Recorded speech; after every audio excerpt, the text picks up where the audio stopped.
Olá, galera! Vamos iniciar aqui mais uma aula de história, tá?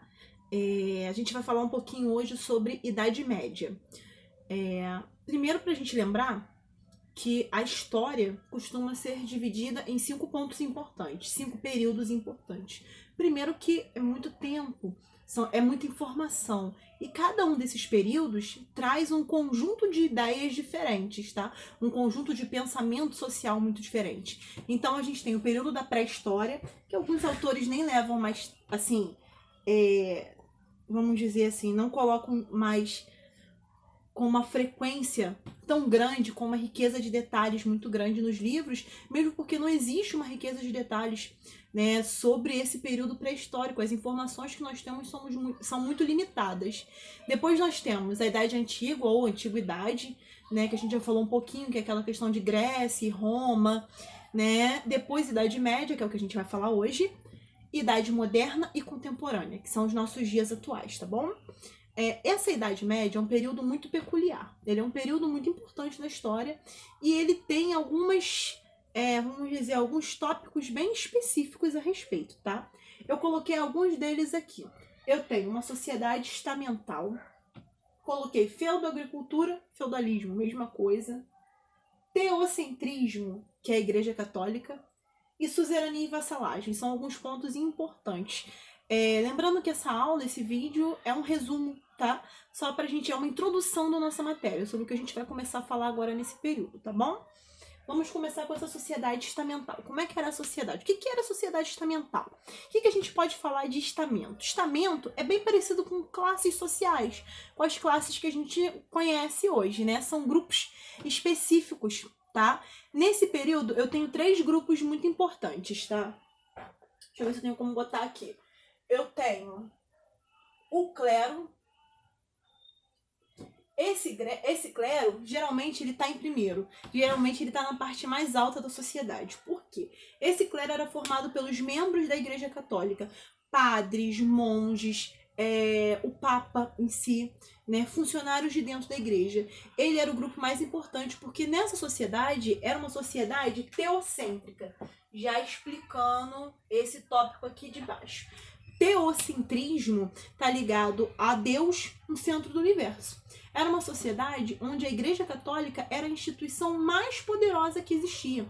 Então tudo estava ligado à religião. A igreja comandava tudo. Inclusive, a própria política era muito estratificada muito fragmentada por conta desse poder excessivo que a Igreja Católica tinha na época. Ligado, vamos dizer assim, ao pensamento das pessoas, a como a sociedade se comportava nesse período. Então, nesse período teocêntrico, essa Igreja Católica era a instituição mais poderosa de todos, ela comandava tudo. Por isso, eu tenho o clero como a classe social mais importante desse período, tá? Depois disso, eu tenho os nobres. Pô, quem são esses nobres, professora? Será que é só quem tinha dinheiro? Não, esses nobres a gente pode colocar aí a família do rei, né? As pessoas que viviam na corte. Nessa época era muito comum, né, lidar com títulos de nobreza. A gente pode citar os barões, os duques, os condes e cavaleiros, tá? A classe guerreira era muito importante nessa época, né? Fazia parte da nobreza o alto escalão de guerra. Primeiro que vamos pensar que nesse período, né, era uma sociedade voltada para a guerra, voltada para invasões, voltadas para a defesa da sua cidade, né? É o período onde a gente tem aqueles castelos medievais dos filmes, né? Castelos de princesas, de reis, de príncipes, né? É o período onde são construídas as muralhas, que lá no finalzinho desse período aí do feudalismo, da Idade Média, né, as muralhas que são construídas para proteger esse castelo, para proteger essa sociedade, tá? Então, assim, a gente vê que esse guerreiro, esse soldado, não é o soldado comum, tá? O alto escalão. Esses guerreiros, os cavaleiros, né? Eles acabam sendo uma parte fundamental dessa nobreza, tá? E, como terceira classe, eu tenho aqui servos e camponeses. Alguns livros citam os vilões, são as pessoas que viviam nas vilas, nas aldeias. A gente não fala mais desse período, a gente não cita com tanta frequência a palavra escravo, tá? A gente usa servo e camponês. O servo, ele já não tinha uma relação de escravidão, apesar de ser parecido. Ele trabalhava muitas vezes em troca de comida, né, e um teto, né, uma moradia. Muitas vezes era assim. Mas ele já não era aquele escravo da antiguidade, aquele escravo vindo de conquista de guerras, aquele escravo que vinha de dívidas. Ele já não era, esse termo já não era usado de maneira tão comum.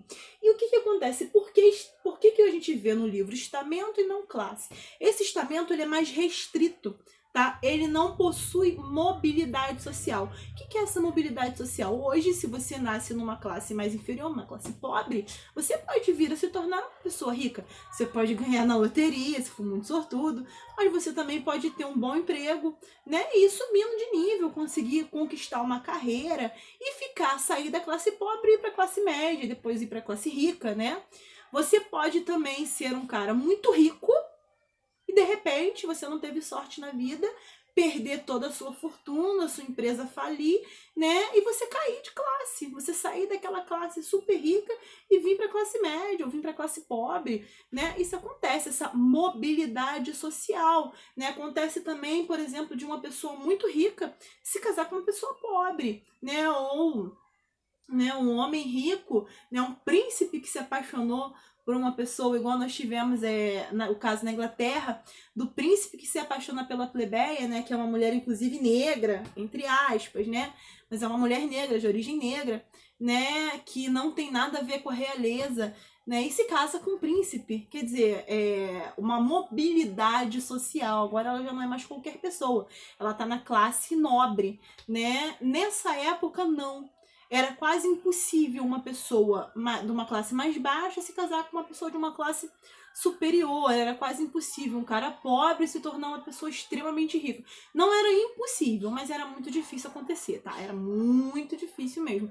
Nós temos poucos casos referentes a isso. Então não havia essa mudança de classe. O filho do empregado seria empregado, né? O filho do cara rico seria rico.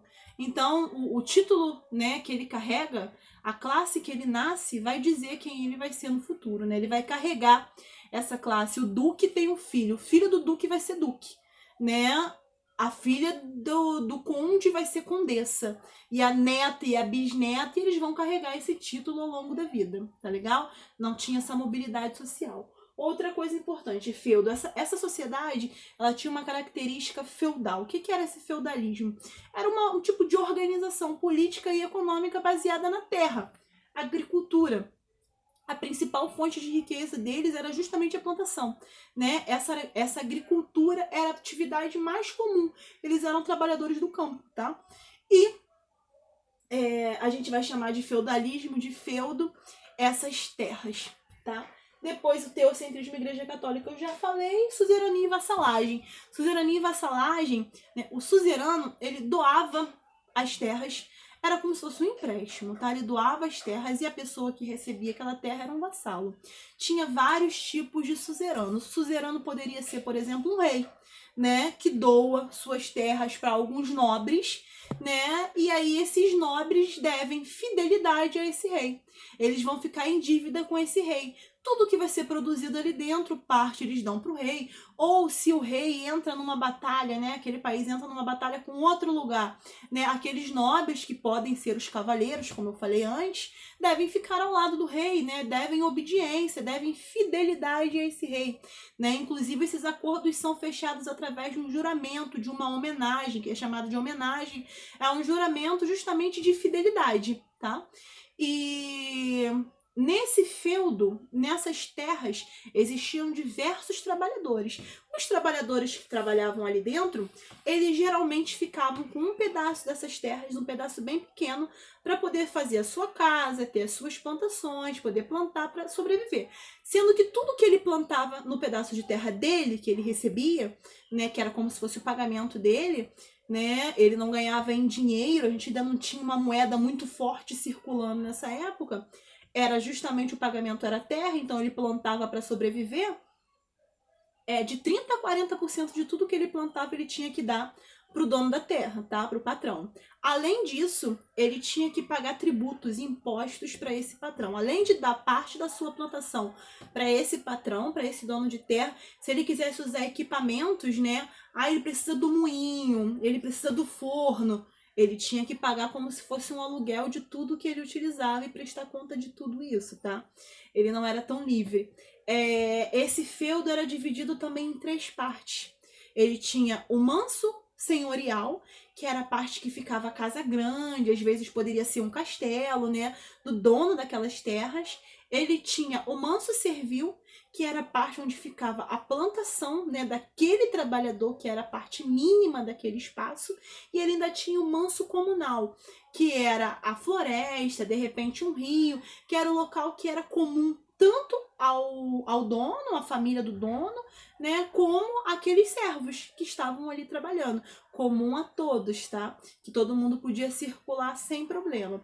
É um período muito complexo, né, com bastante coisa, tem muita informação. É um período onde a economia, onde o governo, ele é fragmentado, porque eu tenho vários donos de feudo, eu tenho vários donos de terra extremamente ricos, que a gente vai chamar depois de aristocracia, que também vão ter poderes e que vão dominar, vão ajudar a dominar essa sociedade. Temos donos de terras em acordos com a Igreja Católica, né, que vão ajudar a fazer com que essa igreja também seja muito poderosa. Então eu não tenho um poder especificamente. Eu tenho um rei, sim, mas eu tenho outras pessoas com muitos poderes nessa época. Então eu tenho um poder naquele espaço fragmentado, dividido, cada um tem um pedaço. Eu tenho o rei com poder, eu tenho a igreja católica com poder, eu tenho pessoas com títulos de nobreza com poder. Quer dizer, a gente tem um período complexo nesse período, um período complexo nesse sentido, tá? De ter o poder nas mãos de alguém, tá legal?